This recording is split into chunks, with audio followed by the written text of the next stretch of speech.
Welcome back to Austin Live.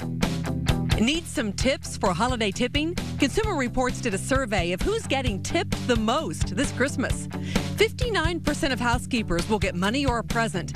49% of teachers will receive a gift. And 46% of hairstylists will get a bigger tip over the holidays.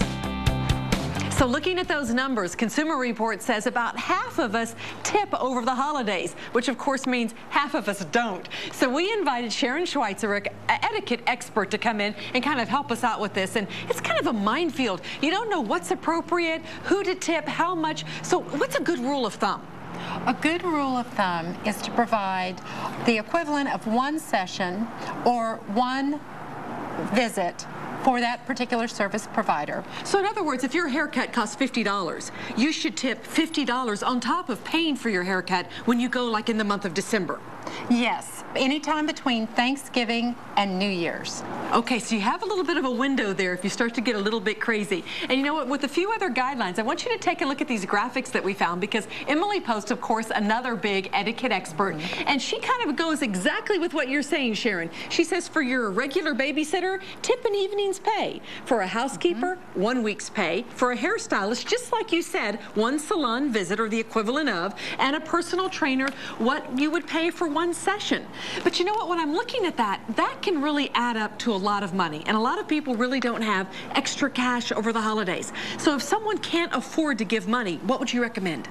Well, here's a couple things I recommend that you do. First of all, always consider your budget. Always consider your own personal finances, because it's an individual choice, and that's really important. You don't want to get into a difficult situation. You don't want to overextend yourself. So you need to sit down. The first thing I recommend that you do is make a list. Make the list and check it twice. And have priorities on that list, right? Absolutely. You've got to prioritize. Look at who are the most trusted people, who are those that you're very loyal to, who are the people that you see on a regular basis. Whittle the list down if you need to. People are shortening lists. People are becoming very selective. And so if you can't give cash, though, you brought some things that are some ideas, and let's start going through those. Absolutely. As far as what we could give as alternatives. All right, let's do that. One of the things that's very important whenever you look at those things is you want to make sure you include a handwritten note with some of your alternatives. These are some examples of beautiful handwritten notes that have been done that you can provide with your gift. Some of the alternative things that you can do to provide for a gift is you can do candles, you can do soaps. This is a beautiful gift set. The other thing you can do is if you don't want to provide something that'll light, you can do a small votive. You can also provide it with an envelope with something less than you normally would give, with a note explaining to that service provider, last year I might have given you $50. This year I can't afford to do that. I'm going to give you $25. But it's not a reflection on the service you've given me. It's because of the economy and the tight times we're in.